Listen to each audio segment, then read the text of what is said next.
everyone. If you're on the West Coast, good morning. Thank you for joining us for GovCon 101 Audits. Today, our expert instructor is Mr. Adam So of Forvis Mazars, and he will be covering this training for the next 75 minutes. So we're going to be going from 1 to 2:15 p.m. Eastern. Of course, adjust that time to whatever time zone you're in. If you have any questions, feel free to put them into the chat. For our GovCon 101 trainings, we try to address questions closer to the end. We're also going to have polls during this training. Those are going to be near the end also. It's kind of a check your learning. We will not have any passwords. So there's not going to be any passwords for today's training. Again, feel free to put your questions into the chat. My name is Josh. If you have any questions for me, my email is joshpina@publiccontractinstitute.com. I'll put that into the Q&A section for you all shortly. If you need to download the materials, if you haven't already downloaded the deck to follow along, please click the materials tab and you'll be able to grab it from there. Without further ado, Adam, it's all yours. Thank you. Welcome to GovCon 101. So we'll be going over several things today: key audit organizations, who are the key players, DC's audit process, and how you can prepare for an audit, and a little bit about myself. I am Adam So with Forvis Mazars. We are a CPA firm and work in a smaller group that provides support to government contractors. And so we help government contractors with all their compliance needs from A to Z. And so also I've worked in industry for, I would say, 15, 16 years. 2/3 of my experience were working internally for government contractors at a variety of sizes, from small, mid, and large. And I've been with Forvis Mazars now for the past 6 years. And so reside in Northern Virginia in Tyson's Corner. So we're going to go over the key players. You got OIG, GAO, DCMA, DCAA. And also there's third, party auditors that DCA is using to leverage. So for OIG, they start really early, and so in 1777, and so they go way back. They're there to just provide an oversight to make sure there's no fraud, waste, and abuse. And I know with the current administration, that's a big sticking point is they're focusing, making sure that taxpayer dollars are not being wasted, right? They report to the department or the agency head and Congress. And so for the GAO, they are also, similar fashion. They are, there's an oversight, but with GAO, they are an independent, nonpartisan agency. So they're also, responsible for, making sure that things are going as they should. They monitor contracts and government compliance, and so forth. For DCMA, they handle DoD contract, and so depending on where you're at with your contract, you might have different contracting officers. You have the ACO, CACO, DACO. DCMA also, they also are in charge of some of the business system audits for purchasing property, EVMS. These aren't necessarily required by government contractors, but if you do, have one, DCMA can audit it. They also look at, FAR Part 42.02. So there's 71 functions listed. There's a bunch in there, and so that's all available online if you Google search that FAR 42.302. And now we're going to go over DCAA. These DCAA, they're the ones who actually do the audits for DoD contracts. And so they are a third-party independent agency. And so, you could be working on different types of contracts, and DCAA can come in and, review, your information. A lot of DCAA audits are pertaining to indirect rates. And so, if you have an indirect rate that's used for, cost plus, flexi price, T&M types of contracts, you're going to have, FAR clause in there that allows auditor to review your rates, because it could impact how much you're charging to the government. And so DCA, they're the ones who do your audits for specifically for indirect rates. They also do floor checks and accounting system audits and so forth. So DCA's mission statement, it's to deliver contract audit and advisory services that exceeds our customers' expectations to promote timely acquisition decisions and maximize buying power. So DoD has the necessary capabilities to deter current and emerging threats. And so they also, every year, they provide a report saying, what their stats are and so forth to Congress. And it also provides, details of, what they're focusing on. In the past, it used to be mainly just indirect rates. And now, because they're caught up, they're focusing in other areas like accounting systems and so forth. And so a lot of good information there.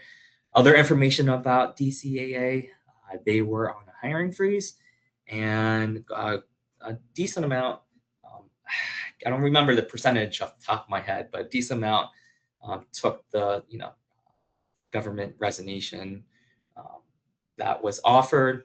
Was it last year or 2 years ago? I'm sort of mixing up my times.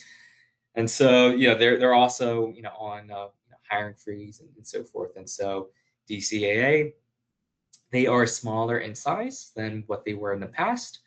And because of this, they are also leveraging third-party auditors. So here's an alignment of Department of War. And so you can see here, DCA, they're under Secretary. DCMA, they're under the Secretary of ANS. DCA is under the Comptroller. So under two different heads.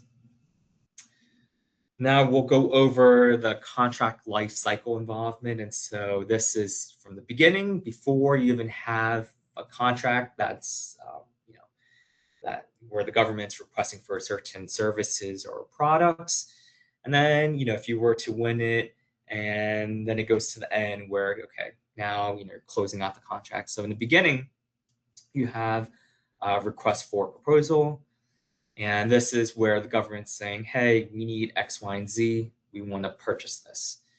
And so, they'll put that requisition out there, and then you have, different contractors that could bid for it.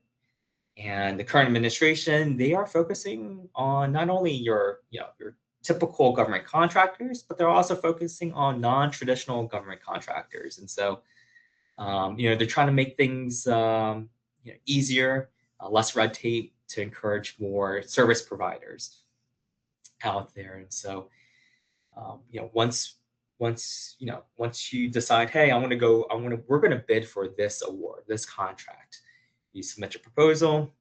Within the proposal, DCA can get involved, and so they can look at your, can do a price proposal audit, look at your numbers, so forth. Can look at whether you have a pre-award accounting system. And so this is typically called a SF 1408.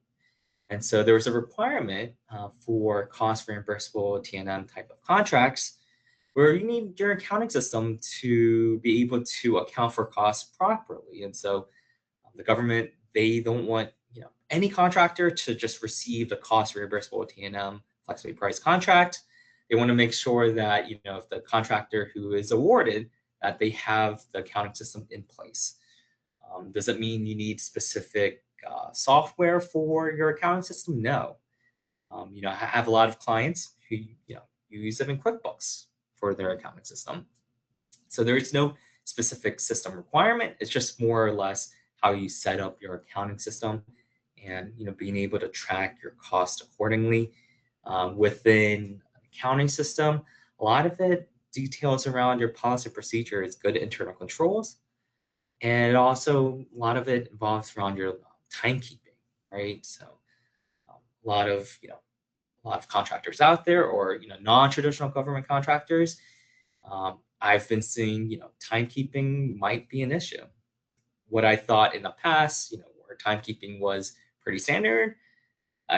After getting into consulting, I realized, okay, that's not really standard depending on what type of industry you're in. And then cost realism and forward pricing rates and cost rate. So anything that deals with projecting your cost, DCA can get involved and take a look at that. So, once you submit your proposal, let's say you're fortunate to win, you're going to go through some negotiations. And DCA, they can also assist with the contracting officer in regards to those negotiations. And once you finish the negotiations, the contracting officer from DCMA, they award the contract to you. So now you have a contract. It's important to know, all the requirements within the contract. So it's important to read all the FAR clauses, because that will determine what you need to provide or what you might be able to provide and so forth. And also take a look at the statement of work. You want to make sure that the statement of work is well defined, because if it's not well defined, the government, your client, could potentially say, no, we wanted this, when you thought maybe it was this. So it's really good to just make sure your statement of work is well defined. So once you're awarded the contract, now you perform the contract. So during the performance, DCA can also get involved, and they can look at your incurred cost audit. What is the incurred cost? Well, it's a review of an audit of your indirect rates. And so your indirect rates are used to recover costs on your cost price, flexi price, T&M type of contracts. Indirect rates, it's your typically, you'll have a fringe, G&A, overhead. Indirect rates are meant to just recover costs. That's nothing to do with profit. So if you want to be made whole, in theory, you need to cover all your indirect costs. Common examples of indirect costs would be like facility, HR, IT, your accounting and finance team, your CEO, cost that benefits two or more final cost objectives. So, benefits a variety of different places. Can't really pinpoint where it specifically benefits, versus a direct cost. It's one final cost objective. And so with government contracting, it's very important to know and to distinguish between direct and indirect. That is also one of the requirements for an accounting system.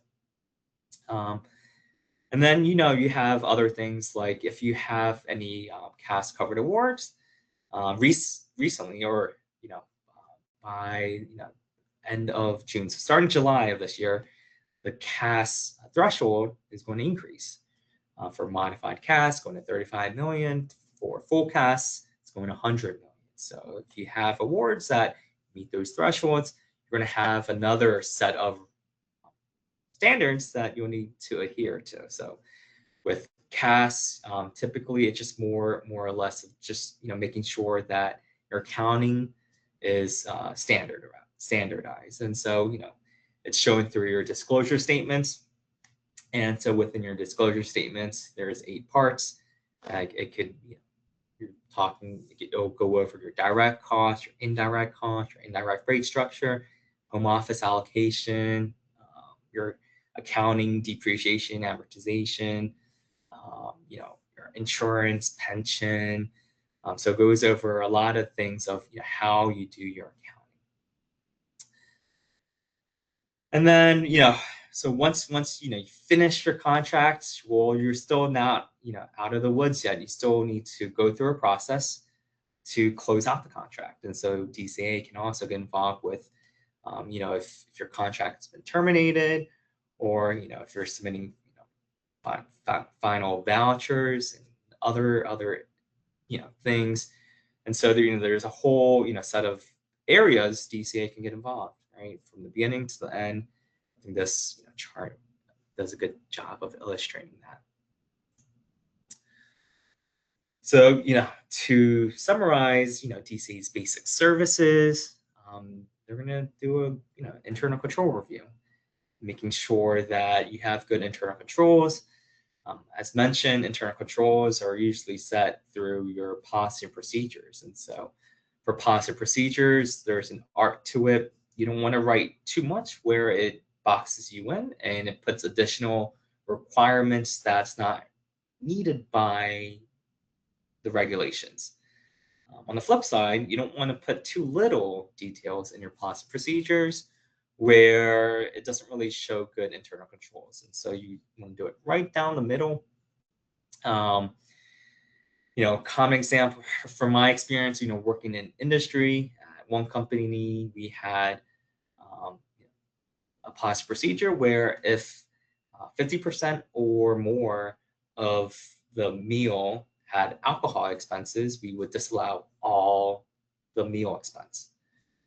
That's not required by regulations, but if you have it in your policy procedures, DCA, when they review your policy procedures, they're going to look at that and then audit your meal expenses accordingly, right? So, but good internal controls means you're probably going to have less scrutiny. Bad internal controls means DCA is probably going to review, do more transaction testings, and so forth. DCA also looks at forward pricing proposals and your provisional rates. Difference between forward pricing and provisional rates is that forward pricing, you're using the rates that you're bidding for a contract. Provisional rates are the rates that you're using to invoice for the contract once you've won the contract. And so, at the beginning of the fiscal year, you want to have approved provisional rates to know, okay, we can charge these percentages to our cost reimbursable contracts and so forth. And then you have your incurred cost submission or incurred cost proposal. So once the fiscal year ends, you get all your actual costs for the fiscal year, and you calculate how much of what your indirect rates are. And like always, your provisional rates of what you estimate your rate's going to be isn't necessarily going to match what it actually turns out to be with your incurred cost. And so, that's where the over/under is on Schedule I within the indirect rates, where, you might build more if your provisional rates are higher than your actual rates, or vice versa, you might have built less if your provisional rates were lower than your actual rates. And so, we'll process with indirect rates for that. And then, for DCA, they're going to make sure that you follow the standards. And so, you got your FAR, DFARS, and CAS. For DFARS, that's typically for your accounting system. So if you have a cost reimbursable T&M type of contract, you're going to need to adhere to DFARS 16 criteria for accounting system. And then CAS may or may not apply. For CAS, there's a big misconception that if you have CAS covered awards, that CAS applies to the contractor. That's not the case. If you have CAS covered awards, it doesn't necessarily mean that all your contracts with the government are CAS covered. And so, that's a good distinction to know, because if you do have CAS covered awards and DCA is looking into it, you want to make sure that only the CAS covered awards are in scope. So they can't look at every award based off of CAS. It's just the ones that are CAS covered. DCA will also see that you're in compliance with your contract terms. Each contract are unique. They're not necessarily going to be the same. They're not going to have the same FAR clauses and so forth. And so DCA is going to make sure that you adhere to all the contract terms. And then they're going to have operational efficiency audits, and just making sure that things are going efficiently. For DCAA, their general audit interest, they want to make sure that if it has cost impact, whether it's proposed or incurred costs, and impacts U.S. government contracts, that they're going to look into it, right? And so contract types are very important for this matter. And so Let's go over the types of contracts, right? You have your cost reimbursable. Cost reimbursable means you're being reimbursed for your cost, and you add a small, profit on top of it. So the risk is going to be on the government. Versus on the flip side, you have firm fixed price contracts where you're just being paid a certain amount for the product or service. The government might need somebody to build a facility, and you might bid on it with a firm fixed price because you know how much it's going to cost you. You say, okay, this is going to cost me $800,000. I'm going to bid at it for $1 million, right? I want that 20% profit margin. And then you have something in between cost reimbursable and firm fixed price. You have a T&M contract where it's a hybrid of both. The labor portion is going to be on the fixed side, where you might have, let's say, engineer 1, certain labor categories, engineer 1, engineer 2, engineer 3, where you're just charging a set hourly rate, versus on the non-labor side, you have materials, ODC, travel that will get reimbursed at cost. And so these are different things that you have to consider for firm fixed price contracts. Typically DCA wouldn't have any visibility to it, at least within the indirect rate audit, because your indirect rates wouldn't impact how much the government's being charged, because it's at a fixed level, right? So regardless if your indirect rates are high or low, you're only getting charged that specific amount.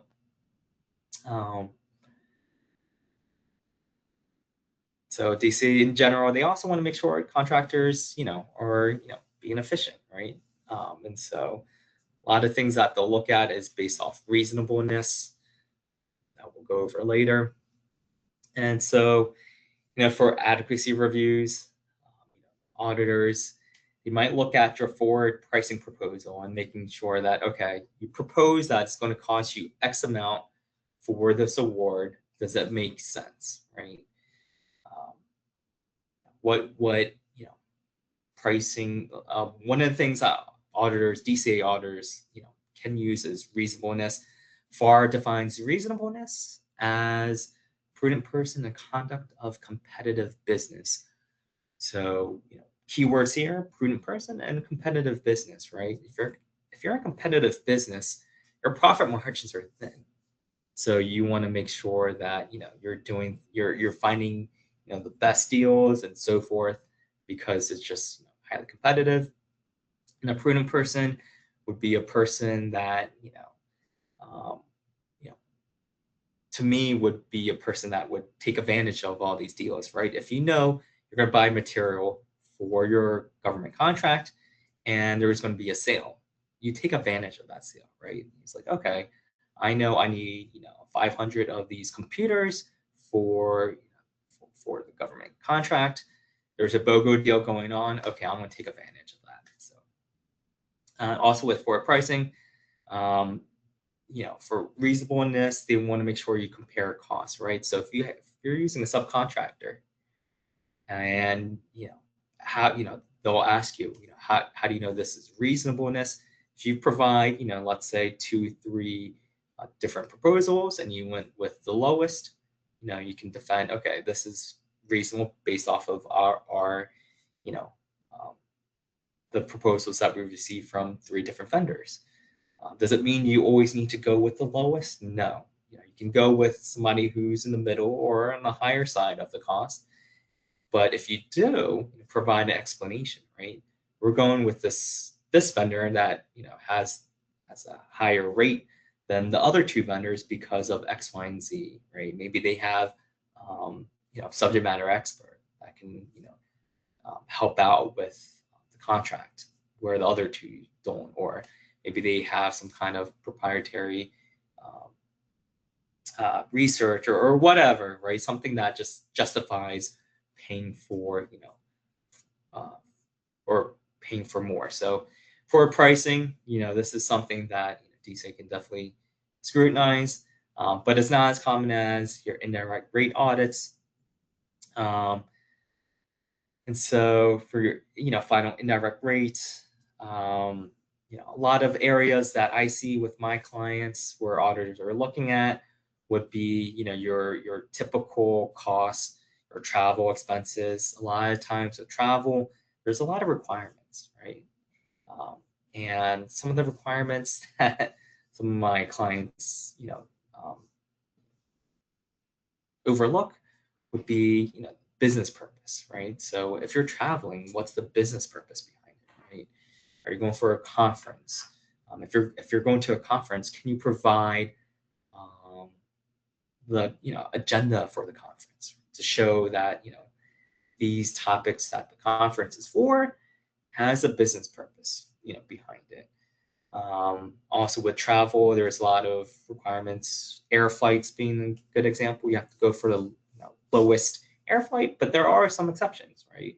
Whether it's circuitous routing, whether it's outside of normal business hours, right? You might the cheapest air flights are typically red eye, but that's really outside of normal business hours. If you have a medical exempt or reason to, you might need more leg space because but if you do have a medical reason, you need to make sure that you hold that support, right? So if an auditor takes a look and says, oh, why did this person take business class, you need to provide the support that that person needs more leg space because of this medical note that the doctor has provided. With travel, I've had clients where even like the types of cars that they rent out can be in question, right? So I had a client where they rented out an SUV instead of a four-door sedan, and the auditor questioned, okay, why did you rent this out? Because SUVs are going to cost more than regular sedans, and so anytime an auditor questions cost based off reasonableness, you want to make sure that only the portion that is deemed unreasonable is in question, right? So if a sedan, let's say, is $50 a day, an SUV is $80 a day, you can't question the whole $80. You just question the amount that's more than the reasonable $50. So only $30 would be in question. Pre-award counting system, as mentioned, there's just primarily your policy procedures, your timekeeping. There's a bunch of 16 criteria, and so there's a lot of things that DSA can look at. Their emphasis would just be accuracy and reasonableness, right? So for accuracy, have documentation, right? Reasonableness, also documentation. Good internal controls, if you don't have good internal controls, I would imagine the audit will become a lot tougher. So it's very important to have those internal controls in place so that if you ever do get audited, it'll be a lot easier. Because if you don't have good internal controls, it's going to take longer to get things into place, and it's going to just be just a bigger mess. DCA, they're going to look at the reliability and adequacy of your records, right? And so, some of the issues that my clients come across is just timeliness. If an auditor is asking for X, Y, and Z, there's sampling, some costs. Can you provide the invoices and support for it? Does it take, a month to get that report when it should only take, let's say, maybe a few days, a week? Right, so there's a timing aspect to this, right? You want to make sure that, it's one thing to do things correctly. It's another thing to have the support and to show that you're doing it correctly, right? So there's multiple, parts to an audit in regards to that, and just having good, understanding of your, cost principles, whether CAS applies or not. For Truth in Negotiation Act, this is TINA, and so this is where you need to provide accurate, complete, and current cost. And so this only applies for government contracts that were in the past 2.5 million. Now that threshold is going up to 10 million. So, for government awards that are starting in July. So there's going to be less T9 CAS application because the thresholds are going up, right? Because the current administration, they're pushing to make things easier to attract more vendors, service providers, and so forth. So for DSA's organization, they used to have it set up this way, where it's more region-based, right? And now they switched it to land, sea, and air. So that's the structure of DCAA. And for DCAA, what's the chain of command? Well, it starts from the top. You got the director, and all goes down to the auditors. And so everybody in between. As you can see, there can be a lot of different players in here, a lot of different positions, and so forth. And so, from my experience with DCA, I'm dealing a lot with the auditors, at the bottom, and the supervisor, the auditor. And so, same, for my clients, and same in the past, right? So I worked for a large government contractor. We had cognizant auditors where they would, be at our facility, and they had their own floor, own office space, and so forth. And so we would get, audit requests from them pretty much on a weekly basis. So depending on, how big you are, you could have cognizant auditors at your place, which makes sense, right? The bigger you are as a government contractor, the more risks, the potential risk there is for the government. So now let's go over the process. And so DSA, they follow GAGAS. And so, you got your general standards, making sure that, that they're competent, independent of impairment, right? Independency is very important for any audit, right? Because if you're not independent, then it could definitely skew how the audit goes. For standards, you want to make sure that the auditors have quality control and review, right? So they're going to document their process, and so forth, and and then they have standards of field work, and so it's very important for auditors to plan accordingly, right? And having that supervision. And so with DCA, from what I've been experiencing with a lot of my clients, a lot of DCA auditors, they're new to it, right? So DCA, they do get training for all their auditors, but even with the training, because government contracting isn't really taught in school, a lot of this is learned through experience. So a lot of the auditors I've encountered are on the green side. They might have maybe just a few years of work experience. So it's very important for them to have good supervision, because if they're going off track, then there's going to be a lot of back and forth and trying to make sure that they're on track, right, within scope. For DSA, they want to they need to have sufficient competent data, right? They don't want to make these large claims if the data doesn't really support it, right? So, and you as a government contractor, you don't want to be in that situation. And if you are in that situation, then that's where you have that discussion. It's like, hey, you guys are saying X, Y, and Z, but your data that you found doesn't really support that, right? So we don't want any DCA findings to be out of the norm, right? Or where the data doesn't support it. And then for reporting standards, it's going to be an audit, so there are certain standards. You want to make sure that DSA follows GAGAS and so forth. Okay. So there's an audit notification letters where DCAs they need to provide communication with you. If you're selected for audit, So, some of the information that needs to be provided is whether the audit's requested or planned.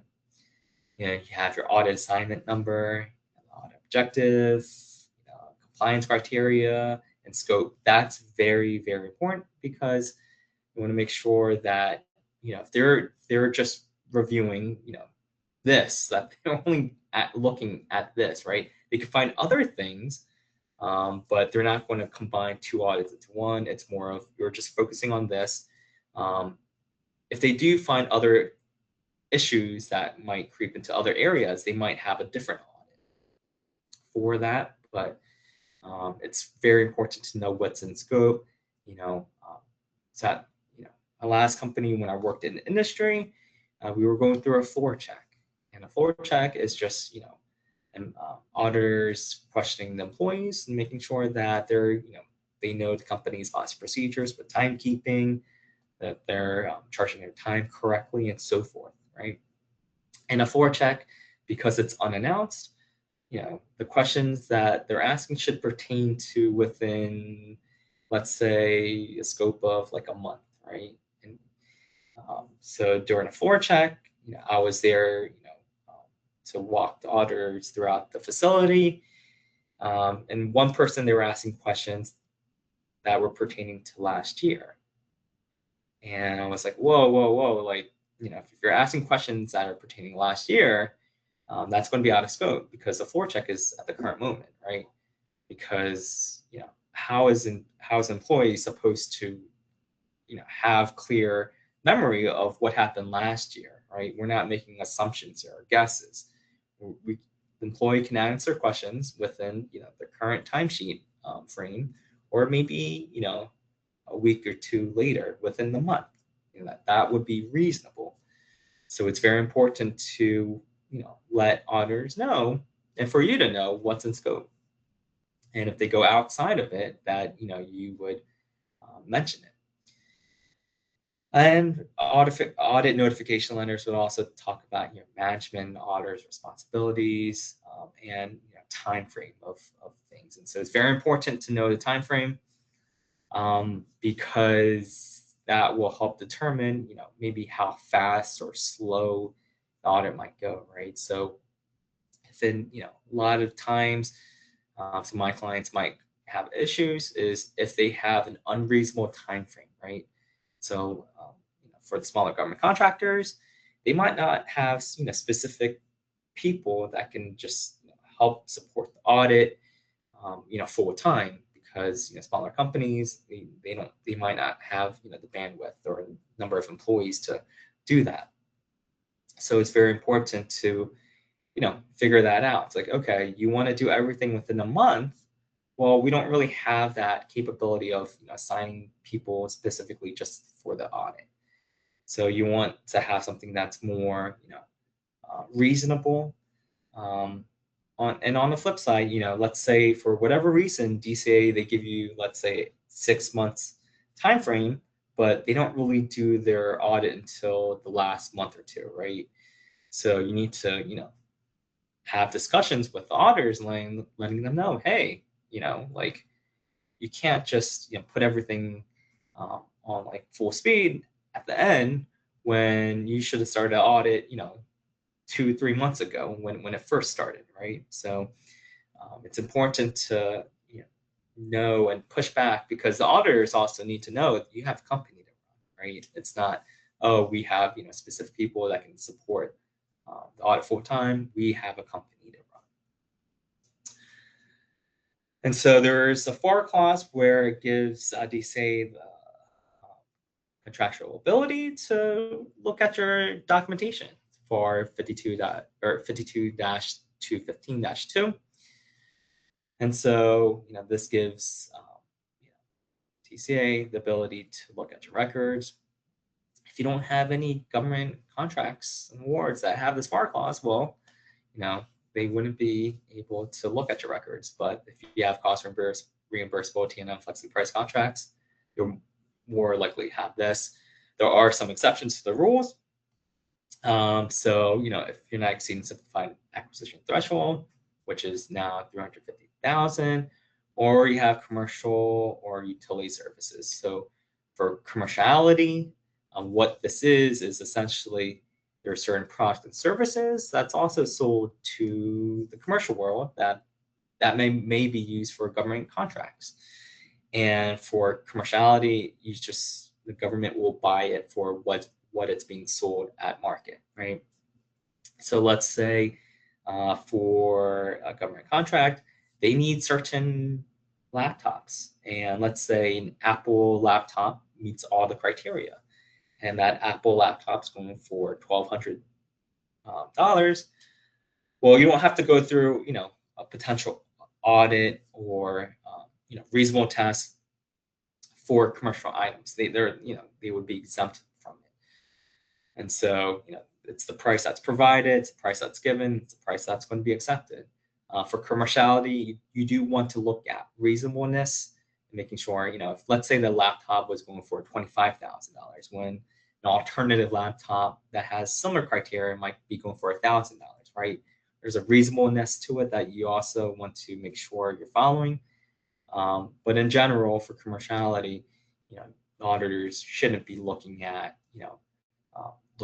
those costs. And for utilities, because utilities are provided usually by, the state, where it's like a fixed price, you don't really have, the ability to shop around reasonableness for it. It's like, hey, this is how much we're paying because this is what's required, right? So,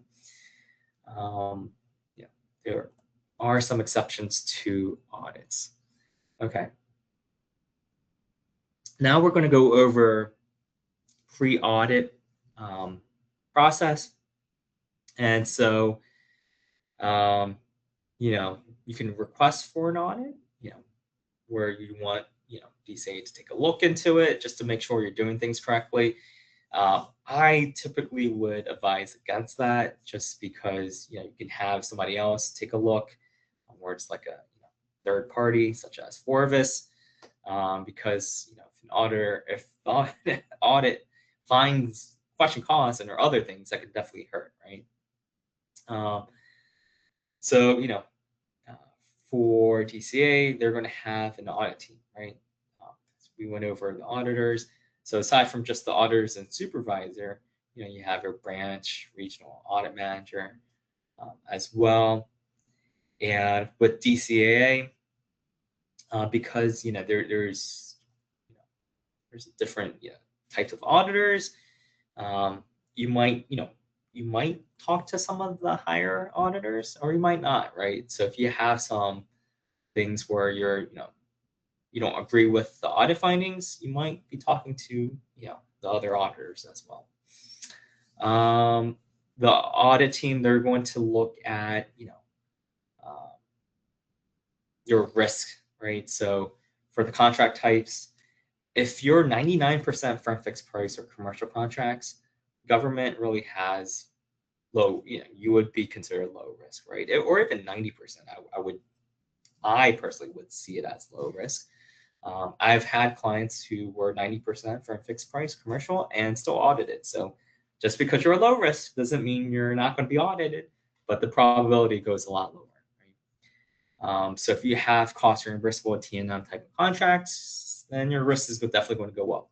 So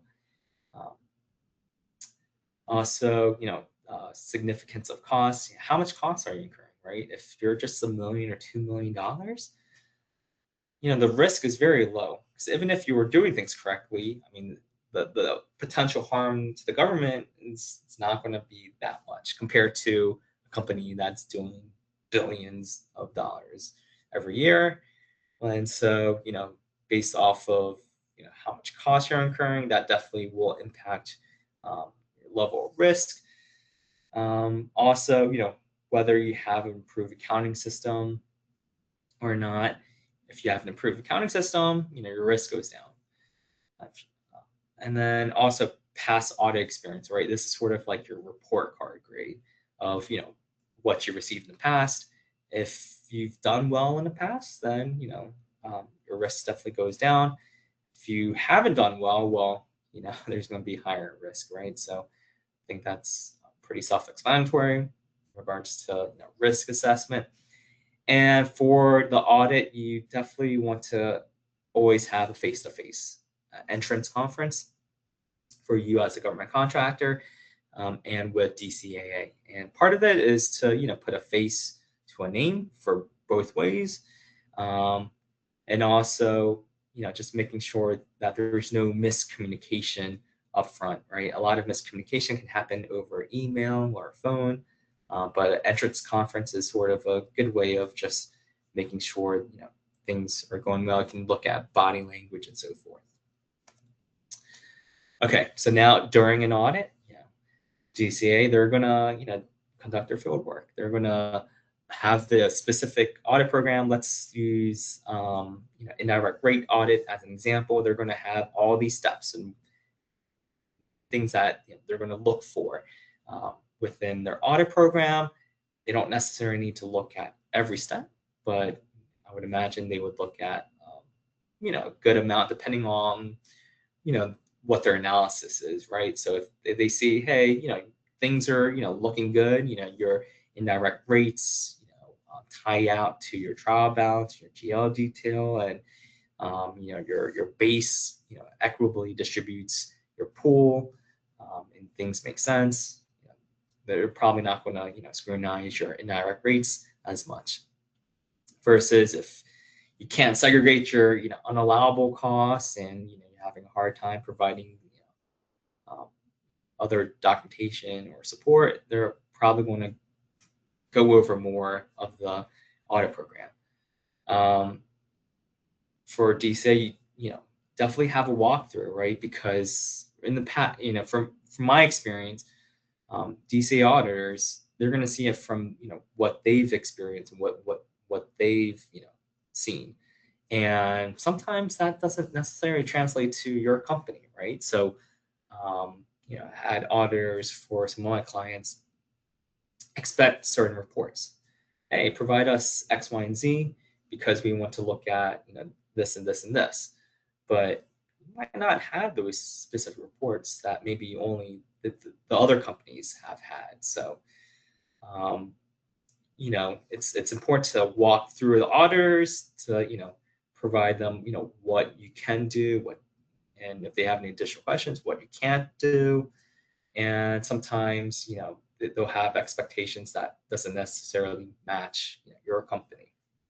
So, auditors are going to look for, sufficient, evidence and, garnering their, findings. And you'll have that discussion of, what, some of these findings might be. And then this is where you have some of that, communication of, okay, you see issues with X, Y, and Z. Well, here's our rebuttal. You say this is wrong when maybe we have other documentation that supports our stance and so forth. So there's going to be some of that communication where you try to work things out. For a government contractor, you want to make sure that you minimize the audit findings on the report. Because that it makes it a lot easier to work things out with DCMA. So DCA, they're the ones who do the audits, but they don't necessarily make the final judgment of the consequences from the report. It's DCMA who the contractor negotiates with. So two different roles, two different things, and so it's a lot easier to minimize your question cost if you're dealing it at the forefront instead of dealing it with DCMA. And then finalizing the audit, you always want to exit conference that's face to face, just because it's just easier to negotiate, so to speak, and also it's just unless you have no findings, it's like, hey, everything's looks good, okay, there's really no need to have a face to face because everybody's on the same agreement, right?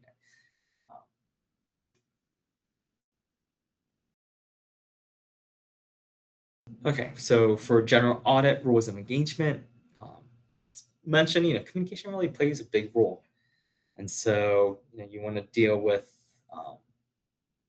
any issues up front early on, so that sometimes an auditor might look at certain information and might think of it differently, and so it's good to um, straighten out what they're thinking about or how they're analyzing the information.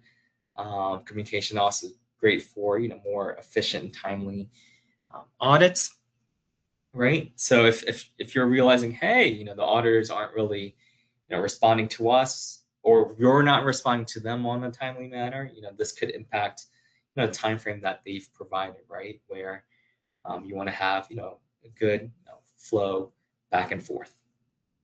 And also help the auditors understand your company and the reports that you use and so forth.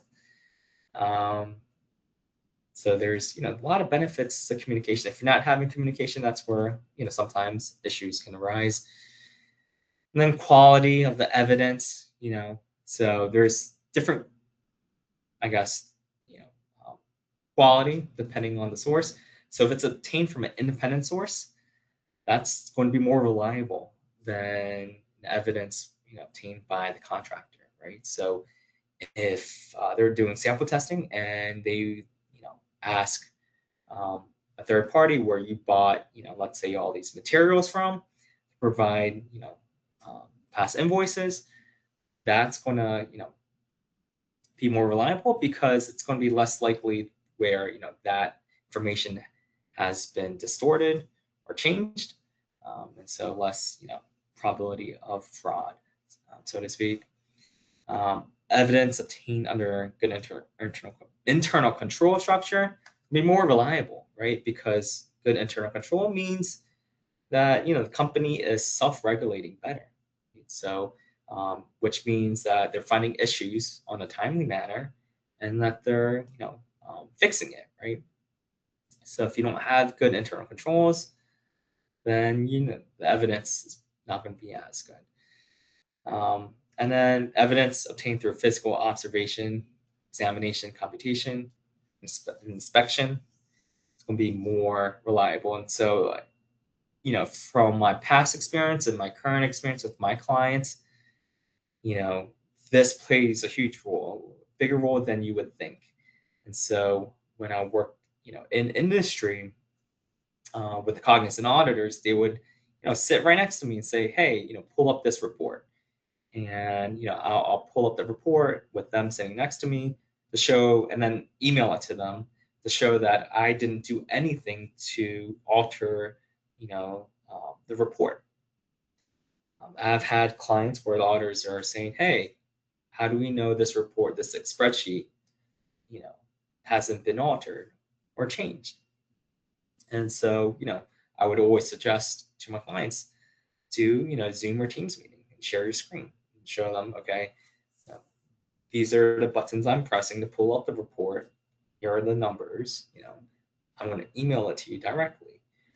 So, try to leverage, the tools that we have to show them through observation, whether they're there with you or or just looking through a shared screen, right? Also, original documents are going to be more reliable than copies. Yeah, that's pretty self-explanatory. And better evidence typically means less transaction testing, right? So if an auditor sees, okay, we're testing, sample testing, 10 different things for this type of cost, and it's really good evidence, I mean, the probability of them looking at it again goes down dramatically, right? So now we're going to go over, types of risks. So before a contract is awarded, the forward pricing of what the contractor proposes, it's going to cost them, that's a risk, right? Because what if they're wrong? What if they, thought it was going to take, $1 million to, provide the services for this contract, but in reality, it was only like 250,000, right? So then the government would be overcharged. Accounting system is very important, before a contract is awarded, because you want to make sure, the contractor is capable of, counting for the cost correctly. And then after the contract's been awarded, the incurred costs, which are your indirect rates, that's, very important thing. That's also, proprietary information, right? So your indirect rates, it's going to be different based off of the industries. Some industries are going to be very, um, the margins are going to be thin within your indirect rates. I've seen, some industries as 1.5 for the rat rate versus other industries, it could be like 2.5, 3, and so forth. And so a lot of it's dependent on industry. And then, compliance and making sure you're following all the regulation requirements. That's after the contract's been awarded. And then, same thing with before contract awards, fixed price is the risk on the government because, the government wants to make sure that you're proposing the cost correctly. And then after the contract's awarded, cost reimbursable is a big risk to the government because now they're reimbursing you for all the allowable costs, and that's within the regulations. So for cost reimbursable does not mean that you have a blank check as a government contractor. It just means that there are some tools that put some guardrails that protects the government, such as funding amounts, not like you get unlimited funding, and then and so forth. So for before contract award, it's how competitive is it? If it's very competitive, that means you're going to probably get a really good deal.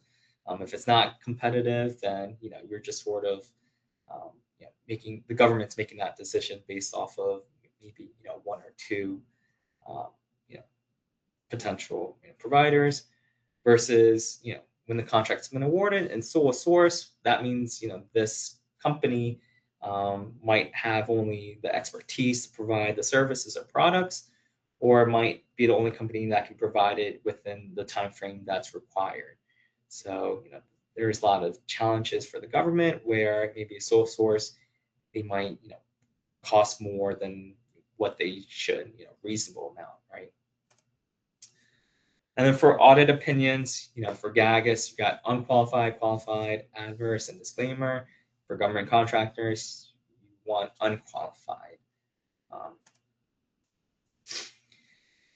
And then audit results. So once DCs finish with their audit report, there's going to be question costs, right? Costs that doesn't really follow regulations, that are unallowable.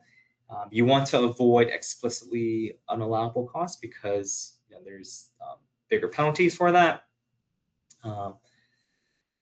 And then there's also unsupported costs that can provide documentation for, and so forth. And then unresolved costs, which are you're waiting on the requested assist audit reports. So there's other costs that hasn't been decided at the moment. Okay, so audit preparation strategies. How can you prepare for these different types of audits? Well, the first is understanding the regulations, right? What is required? Is it just FAR? If you have DoD contracts and adequate accounting system, is it DFARS? Do you have CAS covered awards? What is required, right? That helps define the scope. Second is just understanding contracts, and some of the times, some of our clients at Forvis, they get into issues because they, when they're bidding for these contracts, they just want to win it, but they don't really know what they're getting themselves into, and they can get into situations that are unfavorable. So it's very important. Every contract's going to be written in, there's no set standard. So sometimes some contracts might have FAR clauses that doesn't make sense in the contract. So it's good to know, what's in there, what's not. The more contracts you have, the harder it is to keep track of everything.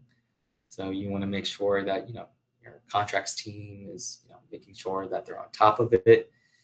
What helps is having an adequate accounting system, right? So if you have an adequate accounting system, things are being self-regulated, things are tying out within your reports, you have good internal policy procedures, which means you have good internal controls, and so forth.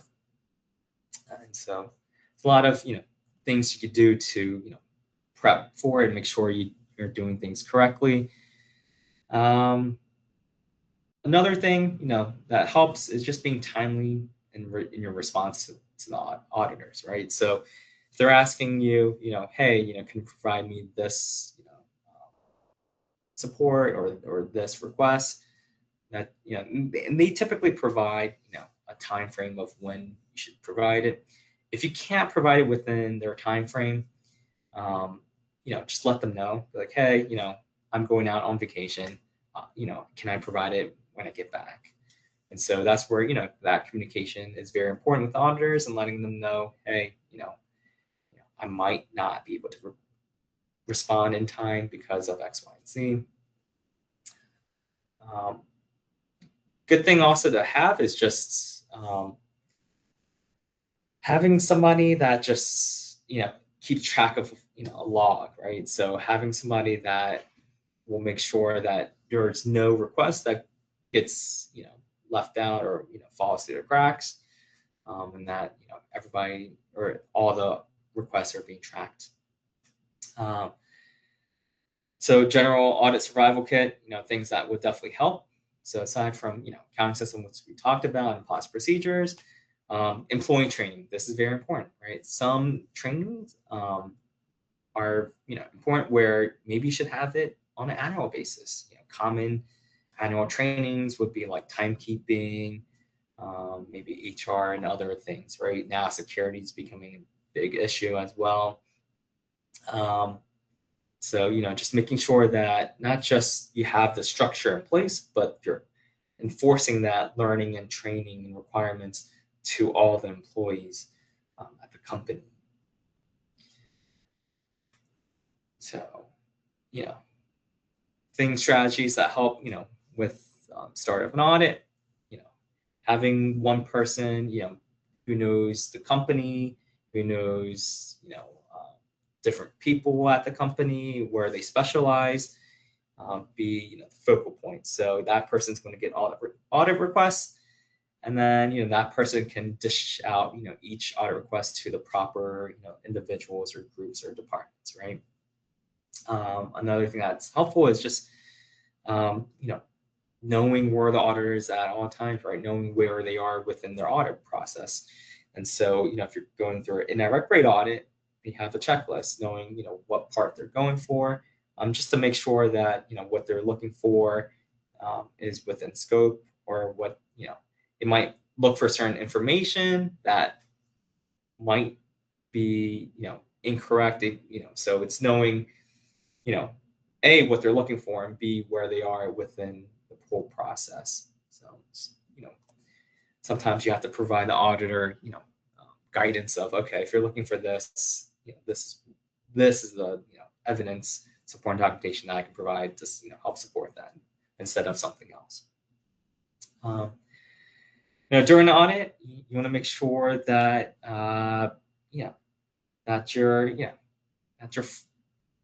that you're working with the auditor, right? So that means responding on time, responding nicely, responding. Sometimes I've been in situations where I realize, okay, the auditor might not know what he or she is asking for, because a lot of times auditors are asking for a checklist, right?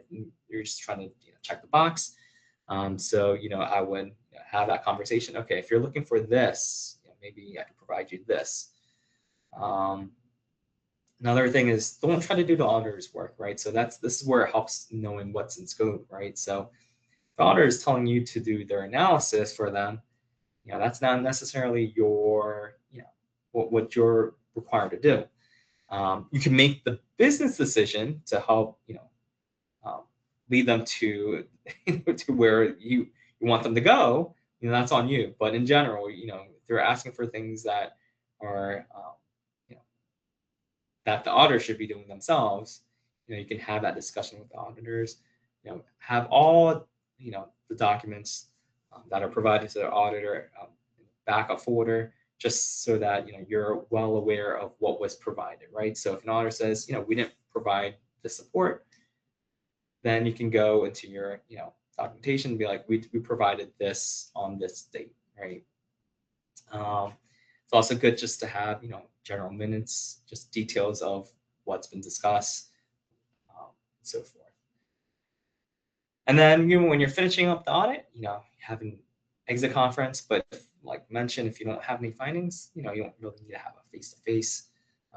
And the audit report essentially gets sent to DCMA, where DCMA is the one that you're conversing with and trying to settle things out.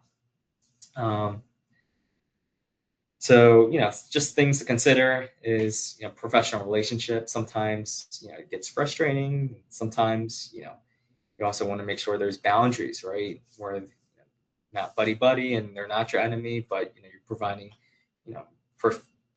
professionality to them. Be professional.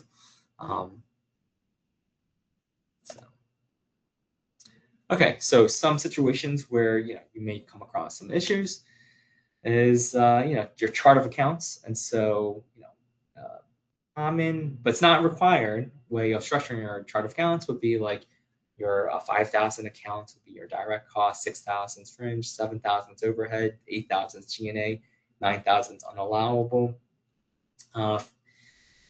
And for a chart of accounts, you definitely want to segregate your unallowable costs, right? Because if you don't want to segregate your unallowable costs, it's going to be hard to distinguish what's allowable, what's unallowable at the end of the year, especially if you have like many different entries, right? So you want to have a way. Typically, the easiest way for me, in my experience, is having a different account number for unallowable costs. You might add a U at the end to identify it's unallowable, or might just have a whole different unallowable account number for it.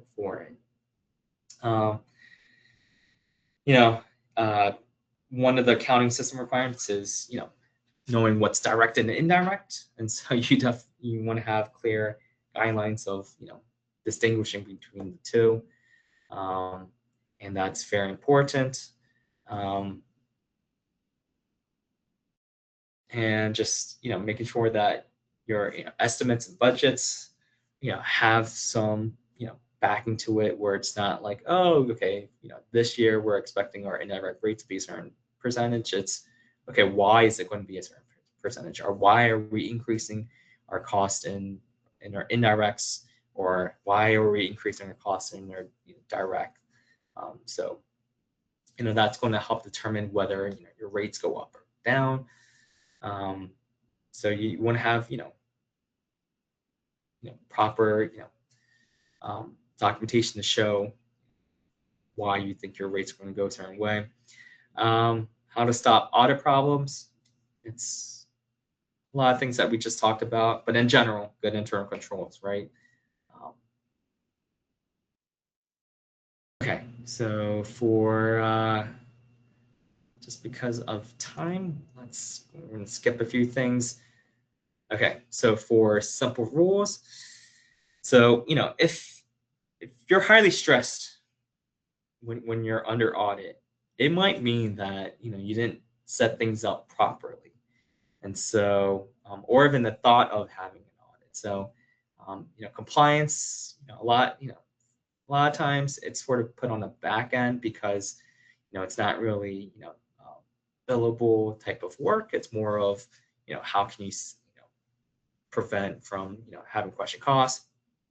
And so companies should always put an emphasis on compliance, because it can definitely hurt you, because if you're not doing things correctly, or if you're not providing the audit support that the auditors are looking for, your question costs can balloon, right? So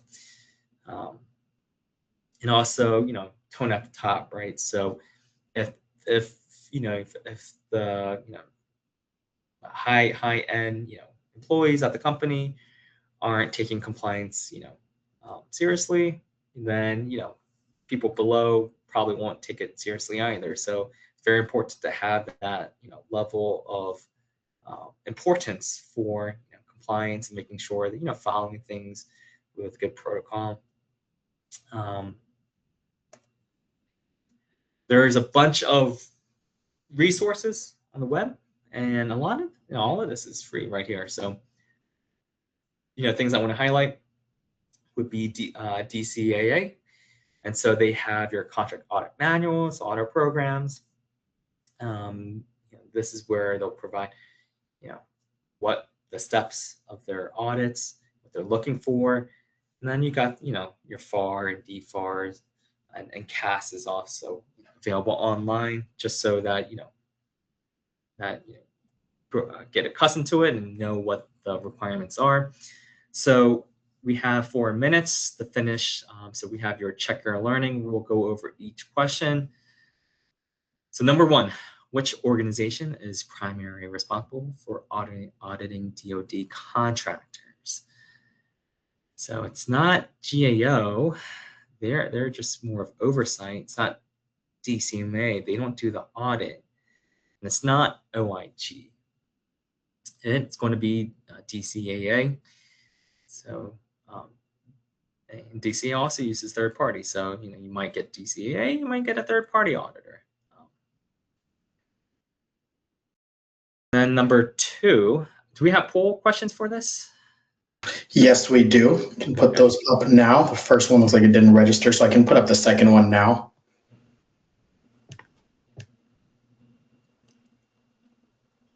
Can you see the polls? Yes.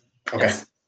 Bad practice for an audit is it A, keep a log of requested items? Is it B, accept DCA's unrealistic timeframes? Is it C, make copies of furnished documents? Or is it D, respond on a timely manner? So bad practice would be B. You don't want to accept unrealistic timeframes. Puts a lot of pressure on you. And sometimes, DCA might rush into their conclusions, right? So you want to make sure that there's enough time so that things can go as they should. And number 3, after a contract has been awarded, the biggest risk to the government is it A, for fixed price contracts? Is it B, cost reimbursable? Is it C, competitively awarded? Or is it D, high funded contracts?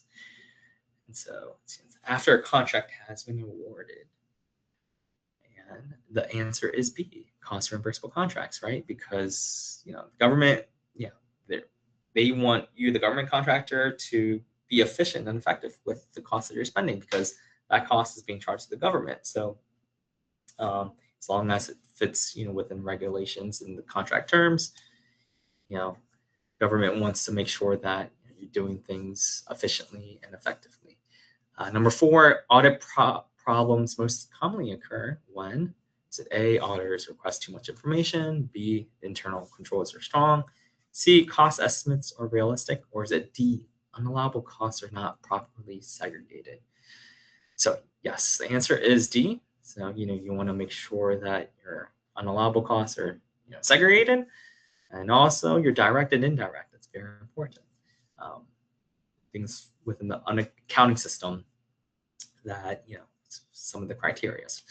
Okay, so number 5, which of the following is considered a DCAA basic service? Is it contract award approval? Is it internal control reviews? Is it contract termination authority? Or is it bid protest resolution? Okay, so it looks like we're getting our votes in. The answer is internal control reviews. So the other ones, that's not really DCA's purview, but internal control reviews is within DCA's. And so, for audits, they're, a lot of times they're going to ask for your policy procedures up front. Okay, number 6, the annual submission of indirect rates is commonly associated with which type of audit? Is it forward pricing? Is it accounting system, operations, or incurred costs?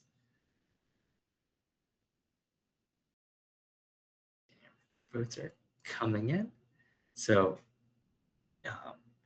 this would be your incurred costs. So that's the keyword here, annual submission, which your indirect rates. If you have cost reversal type, flex price, T&M type of contracts, your incurred costs can be due every year. Okay, number 7, evidence obtained from which source is generally considered most reliable by auditors? So independent third-party sources, copies of documents, contractor representations, or estimates generated by management. Hey, Adam, I actually threw up the final please rate this training poll for anyone that had a hard stop. So because it is 2:15, I put that up. So I want to thank you all for joining us. We do have this final poll up now. Feel free to stick around for a little bit because we do have a few questions. And Adam, if there's anything else you want to touch on from the deck as well, outside of the poll questions, I just wanted to get this up for anyone with that stop there. Sure. Okay. I'll quickly go over number the 7, 8, 9. So 7, it's the independent third party.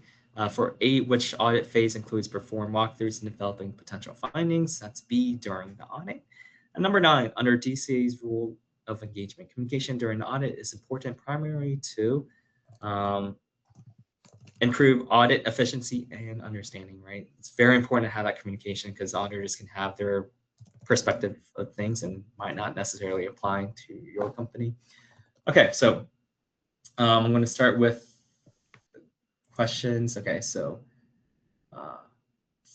question is, for incurred cost submissions, what are the different basic procedures that would be performed prior to issuing a final rate low risk determination letter versus a final indirect rate letter where the audit has been completed? Okay, so for low rate determinations, typically it's based off of the amount of cost and your contract types. And so if you have low costs and a lot of your costs is for a fixed price commercial, then you're probably going to be low risk and receive final indirect rate letter where your numbers are accepted. One thing that DCA will do for each indirect rate that's submitted, they'll do an adequacy checklist and making sure that your indirect rates, tick and tie, and it makes sense at least within the spreadsheet because a lot of the indirect rates flow from one schedule to another. So you want to make sure that that your indirect rates would meet the threshold of passing the adequacy checklist.